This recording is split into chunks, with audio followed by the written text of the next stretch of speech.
Нийгмийн даатгалын ерөнхий хуульд нэмэлт өөрчлөлт оруулах тухай хууль батлагдлаа. Иргэний хуулиар зохицуулдаг ажил гүйцэтгэх болон хөлсөөр ажиллах гэрээнээс хоёр талаас нь албан журмаар нийгмийн даатгалыг судахдаг байсныг өөрчилж нэг удаагийн гэрээнээс тэгээ хөдөлмөрийн өснөд доод хэмжээ 3 дахин нэмэгдүүлснээс дүнгээс тооцохоор ингэж бууруулсан.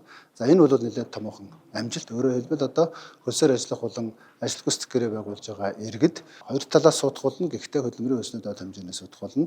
Өөр гэрээтэй байх юм бол нэг л гэрээгээ өөрөө сонгож төлөхөр ингэж болж байгаамаа. Ажил гүйцэтгэх болон хөлсөөр ажиллах гэрээ бол иргэний хуулиар зохицуулж байгаа. Тусгаалan татрын хувь ногдуулдаг учраас энэ бол бизнесийн орлого гэж үзнэ. Тийм учраас цаашаа иргэн өөрөө хуваараа бизнес эрхлэх тэр боломжийг нь үндсэн хуульд байгаа боломжийг хангахын тулд энэ гэрээг бол бизнесийн орлого буюу иргэн хүн эндээсээ тусгаалсан хуваар орлого болно. Цаашдаа хөдөлмөрийн гэрээгээр өөрсдөө хүн авч ажилуулдаг ийм боломжийг нь хангах сайжруулах хэрэгтэй. Гэхдээ энэ бол эхний алхам аягүй сайн амжилттай явсан. За мөн байгууллагаас 12 орчим хувийг бас авдаг. За энэ бол ер нь ихэнх оронд баг байдаггүй зүйл. Байгууллагын төлдөг ажиллагчийн төлөө төлдөг шимтгэлийг дээд хэмжээ тогтоож өгсөн.